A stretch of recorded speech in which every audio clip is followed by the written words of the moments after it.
Hey there, everybody. It's your boy, Reindeer. Should I just drop the fabulous branding?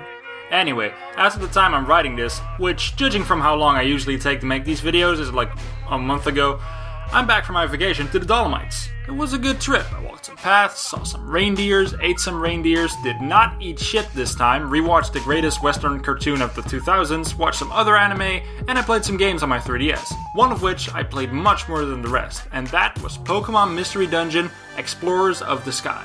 It was actually a very long time ago since I last played the game.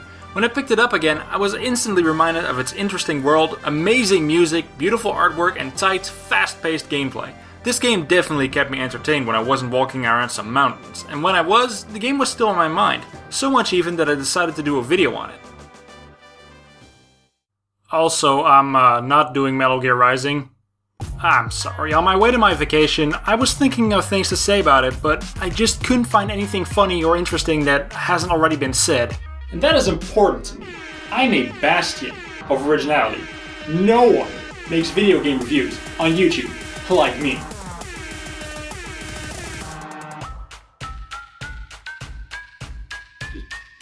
Just start the video.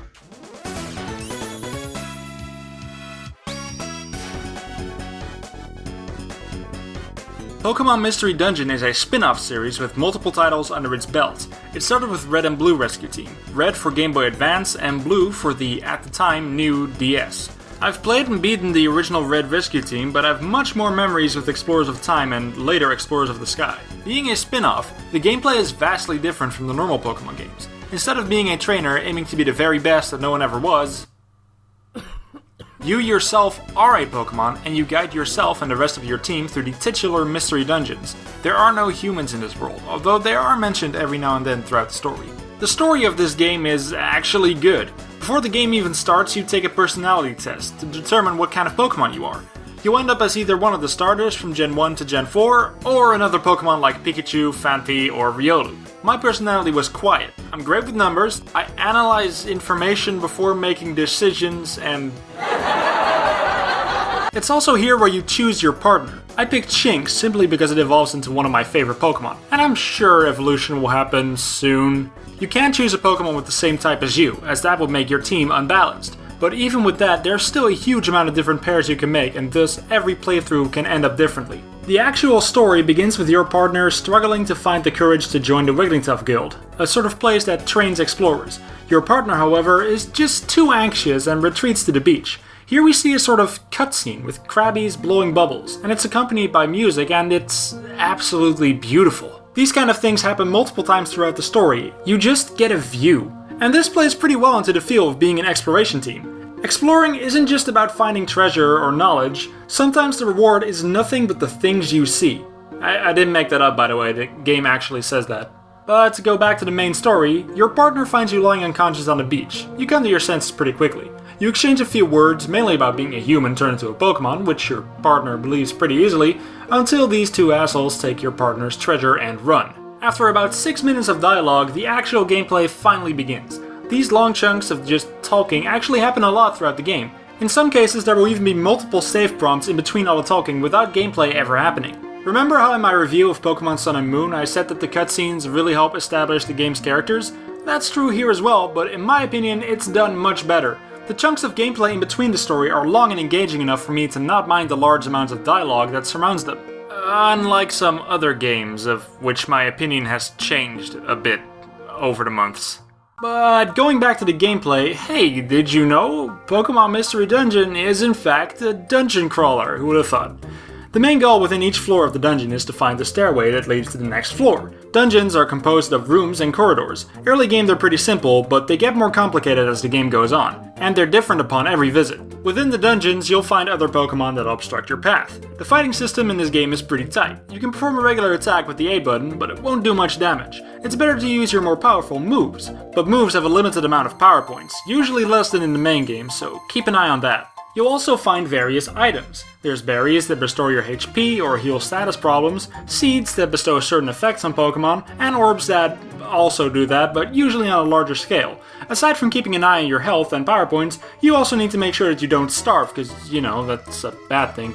You're not alone in this adventure, of course. Before you beat the game, you'll always be traveling with your trusty partner. But the AI in this game is not always the best, so make sure you feed him or her lots of gummies, which increase a Pokemon's IQ. A high IQ can give a Pokemon all sorts of skills that help with exploring or fighting. Your partner isn't the only Pokemon you'll be able to take with you on explorations. When visiting dungeons, you can recruit Pokemon you defeat into your team. How? Just be lucky, I guess. Anyway, back to the story.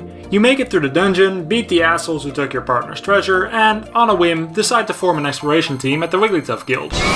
From this point on, you and your partner will go on many adventures while training at the guild, but of course there's a bigger plot underneath it all. The reason all those Pokemon in the dungeons attack you like wild animals as opposed to the civilized residents of Treasure Town is because the flow of time is getting messed up. To make matters worse, the time gears, which help keep the flow of time in each area in check, are being stolen one by one by a mysterious thief. I'll get into the rest of the story later, but first I'll talk about some other gameplay elements and stuff that I like about the game. First of all, the soundtrack is amazing. I know I say this a lot with the songs fitting the areas perfectly, etc, but for real this time. These themes are just an absolute joy to have stuck in my head. In fact, when I was walking through the mountains, I had that music inside my head too, and I actually pretended I was going through a mystery dungeon myself.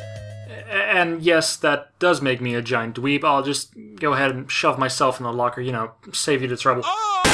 In between visiting dungeons, you'll be hanging around Treasure Town and the Guild. The Guild is where you take jobs from a bulletin board. These jobs include rescue missions, treasure hunts, escort missions, and capturing outlaws, which are all done in the dungeons. You'll be rewarded when you complete them. Next to the Guild is Treasure Town. In Treasure Town, you'll find all sorts of shops to help you prepare for the journey ahead. It's a lively town. There's often various traveling exploration teams visiting that you can interact with, which makes the town really feel alive. No, really, it's a cute town. All the tents are shaped like the Pokemon that live in them, there's green everywhere, it's cute.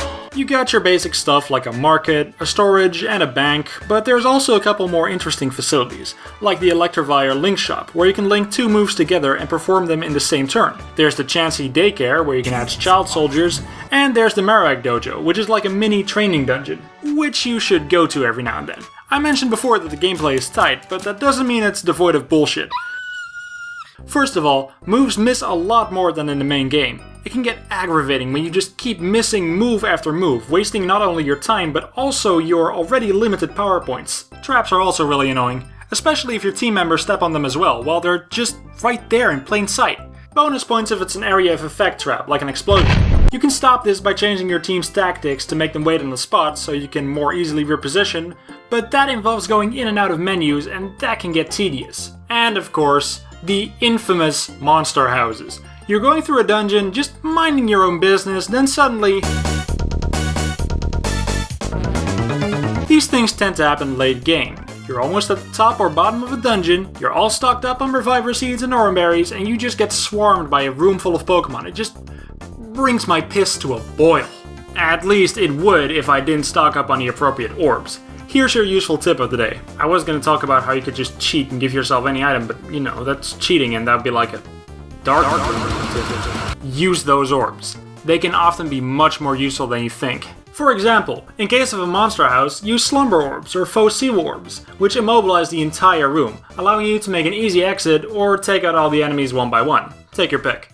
Make sure you always take some of those orbs with you, along with an escape orb, which, like its name implies, allows you to escape with all your items and money intact. Before I get back into the story, I'm just gonna say that even though I think it's this game's crowning achievement, I do have a few minor problems with the way it's presented. First of all, the game doesn't seem to think too highly of your memory, as it's riddled with flashbacks to scenes that usually just happened like 10 minutes ago.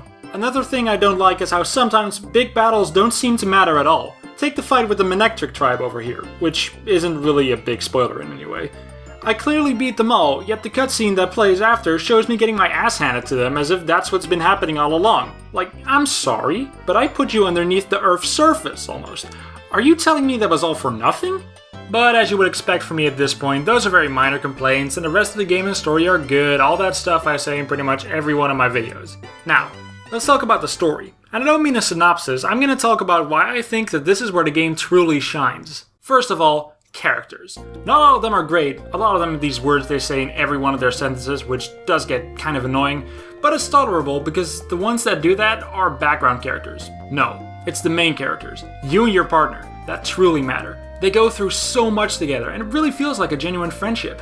That's not to say that the supporting characters don't matter either. They really help make the world around you feel alive and interactable. When it comes to you, and especially your partner, there's a lot of character growth. Throughout the story, they gradually become more confident in their own abilities and learn to stand up for themselves.